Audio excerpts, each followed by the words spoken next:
పాదరసం థర్మామీటర్లో పాదరసం అంటే మెర్క్యూరీ వాడతారు. ఎందుకంటే అంతే, వాడాలి కాబట్టి, మంచిది కాబట్టి. అర్థమైందా? ఏం చెప్తున్నారు?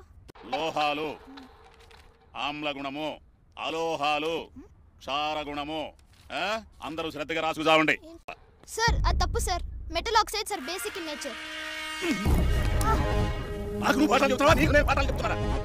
అన్ని తెలుసుంటే నోరు మూసుకొని బయటికి పో బయటికి. ఒక 35-40 మార్కులతో పాస్ అయిన ఒక వ్యక్తిని మనం ఉద్యోగం ఇస్తే, ఒక టీచర్ ఉద్యోగం ఇచ్చామనుకోండి, వాడు టీచర్ ఉద్యోగం స్కూల్లోకి వెళ్ళిన తర్వాత ఏం చెప్తానండి? వాడు టీచర్ ఉద్యోగం వాడు స్కూల్లోకి పోయి రోజుకు 4 క్లాసులు చెప్పితే, ఒక్కొక్క క్లాసులో 50 మంది ఉంటే 4 క్లాసులు అంటే ఎంత అవుతుంది? 200 మంది.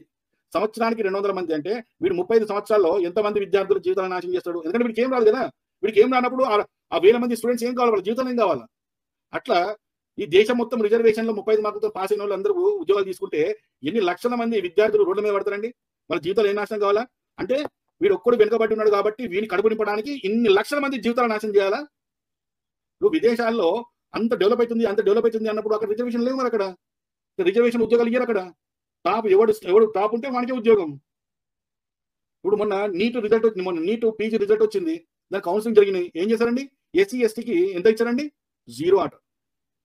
అంటే ఈవెన్ పాస్ మార్కులు రాకపోయినా, ఈవెన్ క్వాలిఫైడ్ మార్కులు రాకపోయినా వాళ్ళకి అడ్మిషన్స్ ఇచ్చారు. వాళ్ళకి వాడు పీజీ ఏం చేస్తాడండి? వాడు నీట్లో పీజీ ఏం చేస్తాడు? వాడు ఎంఎస్ అంటే ఇప్పుడు ఎంఎస్ అని చెప్తాడు. ఇప్పుడు డాక్టర్ అని పేరు పెట్టుకుని ఎంఎస్ అని రాస్తాడు. అటు క్వాలిఫై కాకపోయినా వాడికి సీట్ ఇచ్చారు. రేపు వాడు ఎగ్జామ్ రాకపోయినా వాడికి ఎంఎస్ సర్టిఫికేట్ ఇస్తే వాడు ఎవరికి ట్రీట్మెంట్ ఇస్తాడు?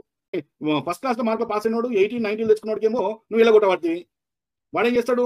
ఈ దేశంలోనే ఉండి వేస్తా బాబు, నాకు అవసరం లేదు దేశం అని చెప్పి అప్పో సొప్పు వేసుకుని ఇల్లు పొలం అమ్ముకొని వాళ్ళ తల్లిదండ్రులు అని అమెరికానో లండనో ఏటో పంపిస్తాడు. ఆడు పోయి అక్కడ పోయి మంచి చదువుకుని మంచి సెటిల్ అయ్యి ఆయనకి మంచి ఆయన జ్ఞానాన్ని మొత్తం ఆ దేశానికి ఇస్తున్నాడు.